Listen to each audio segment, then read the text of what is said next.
Hey everybody, welcome to my channel, Cooking with Dr. G. Tonight we have a really special episode. It's a nice cool fall evening here in San Francisco. Perfect time of the year to make some fresh pasta. And this one I'm not going to have you make for a date this time. I want you to make this for your moms, okay? So when I would cook for my mom sometimes, this was her favorite dish I ever made her. And this is a fresh gnocchi with short rib. So we're going to make a short rib ragout, but I'm actually going to show you how to do it tonight with tenderloin. But you can use short rib, you can use tenderloin, you could even use pork tenderloin. All of them work really well. But first, we're going to have to get into the gnocchi part. And you're going to be surprised at just how easy it is to make fresh gnocchi.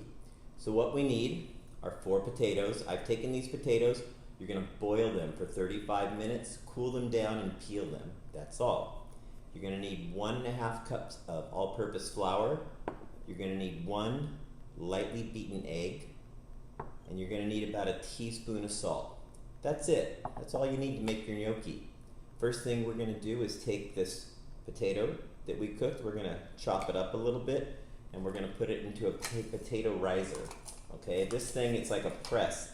And you squish the potato in here and it pushes it out into very small granular pieces. You can also use a cheese grater, and you could even use a fork.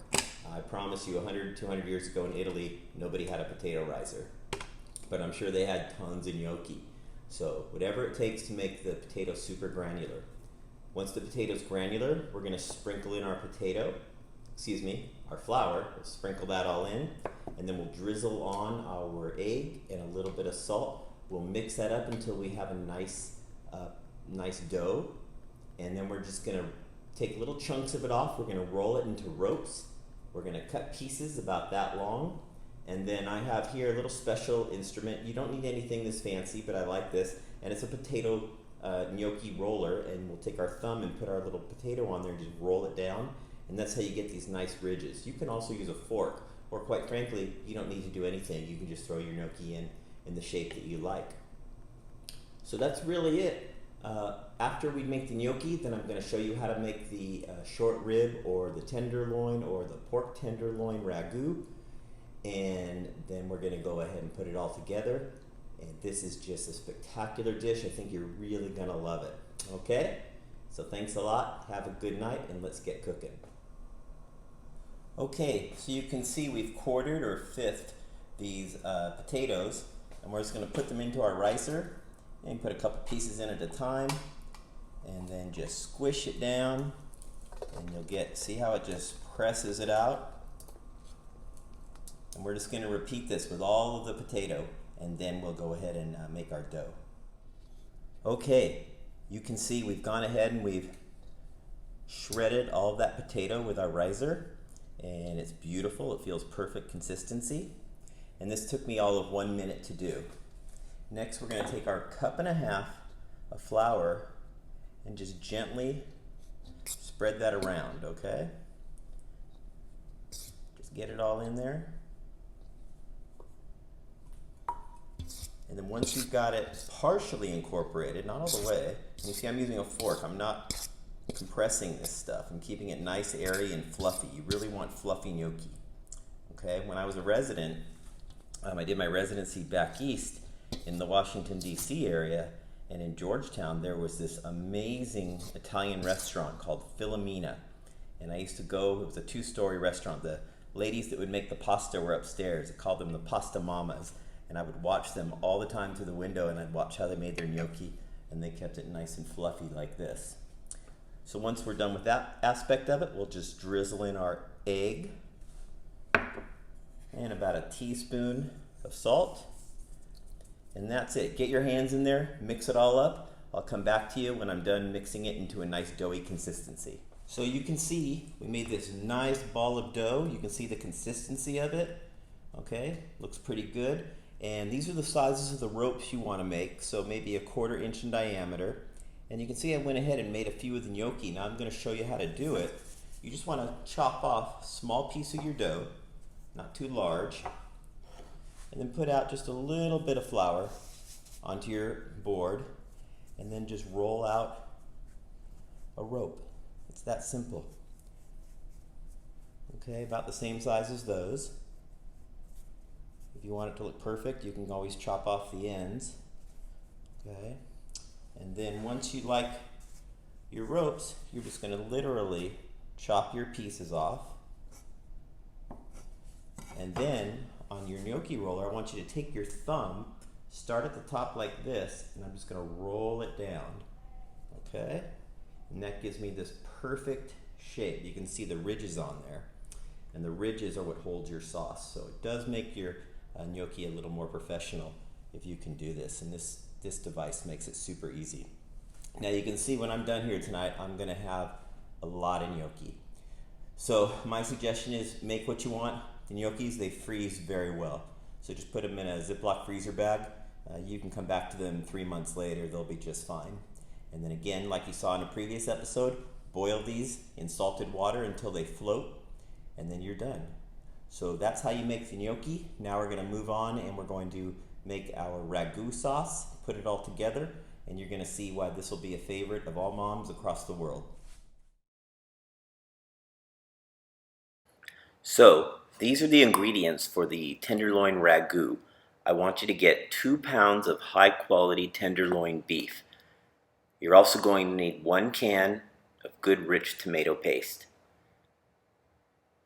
2 cups of a very good red wine. I would advise Cabernet, 2 cups of beef stock, and then the Holy Triad, or the Holy Trinity as they say, mirepoix, 1 cup each chopped onion, celery, and carrots. To that, you're going to add some olive oil to a pan, and you're going to add each of your tenderloins, and I want you to sear them just for about a minute on each side. Once it's all seared, you're going to remove it from the container, leave the oil and fat in the pan, and to that add your mirepoix mixture. You're going to brown this for about a minute. Once that's done, you're going to go ahead and add the tomato paste first. You'll mix that in for about another minute or so. Once most of the moisture has been cooked out of your Holy Trinity here, your mirepoix, you're going to go ahead and at this point add in your tomato paste. So we're just going to dump that in, and we're going to cook that now inside the mirepoix. Okay?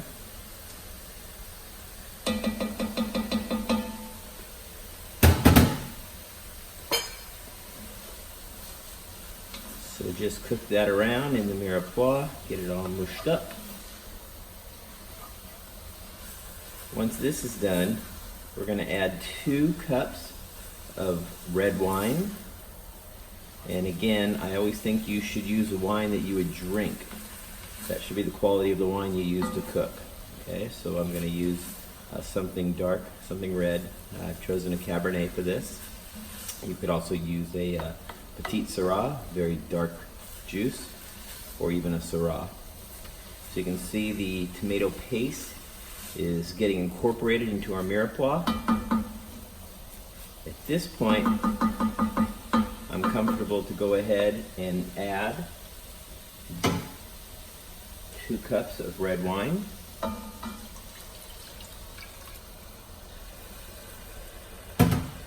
2 cups of beef stock,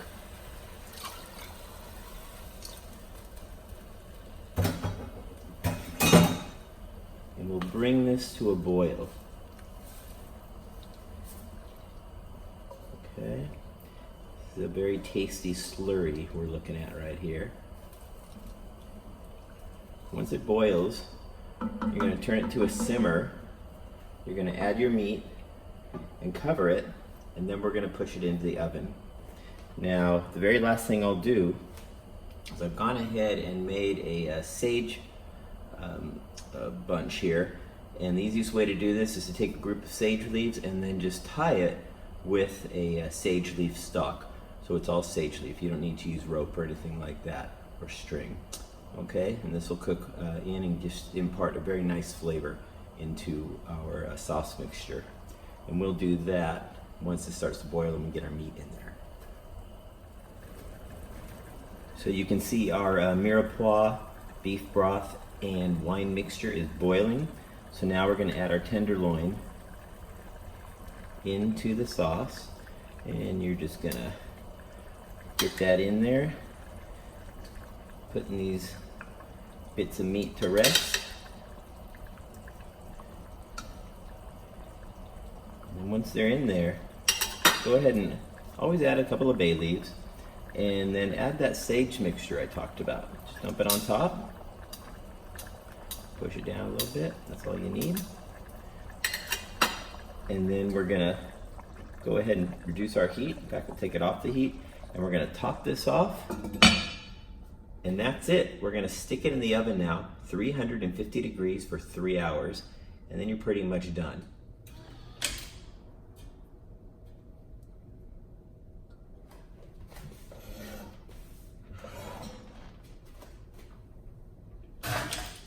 Okay, let's take this thing out of the oven. It's pretty hot.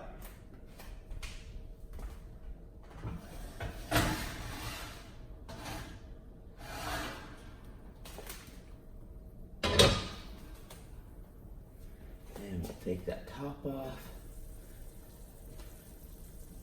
And that looks wonderful. So what we're gonna do is let it cool down, and then we'll go ahead and put, let's show you in there. So what we're gonna do is let that cool down, and we'll take the sage and bay leaves out of there, and then we're gonna go ahead and puree the sauce, which is cooked way down, and then once the meat's cool, we're gonna shred it. We'll combine those two things back together, and then that goes in with our gnocchi, and you've got an amazing dish. So now we've removed the meat and the sage, and we're just gonna go ahead and we're gonna puree this, okay? So I have this handheld pureer, and I'm gonna puree this. If it gets too thick, you can add a little bit of beef stock, but I'll get to town on this, and then we'll shred the meat, add it back to the sauce, and then you're ready to go. So we've taken that tenderloin, and you can see we just shredded it. And this just shreds by hand, super easy. It is so moist and tender from that 3-hour bake that it did with the sauce. This is our sauce. I split it into two equal parts simply because this stuff freezes really well, and this recipe you definitely will have enough for a second time. So the dish we're gonna make, we're gonna just use one of these batches, the other one I'm gonna freeze, and you take your shredded beef with the sauce that we went ahead and pureed, and just mix the two together, okay? Put a good amount of your shredded tenderloin in there. That looks pretty good. We'll put the rest in the other container. And then you're just gonna mix it up. And this is your sauce. This is going to coat your gnocchi, and it's gonna be fantastic. And we'll of course cover that with some Reggiano Parmesan, a little Italian parsley to finish. But your sauce here is basically done, okay? My suggestion is get to this stage where you have the completed sauce and the shredded meat, and just refrigerate it overnight. The flavors will meld, it'll taste much better the next day or the next evening, makes it much easier to prepare. So I think this is a dish that really probably should make the meat and the sauce the night before, and then just before you're ready to have the main course for your dinner, go ahead and cook up your gnocchi, combine the two, get out some Reggiano Parmesan and some Italian parsley, and you will have the meal of a lifetime. Good luck with this, and we'll go ahead and make the gnocchi and plate this. So you can see the gnocchis floating. So once they float, they're done. And then we'll put those into our sauce mixture, and then we'll mix it all up and plate it. So this is our final plating, and you can see what we do after we mix the gnocchi with the short rib. You go ahead and top it with a little bit of grated Parmesan and some Italian parsley. And that's it. This is a delicious dish. I hope you enjoy it. Thanks for watching my channel. Please share and subscribe to Dr. G Cooks. Have a great night.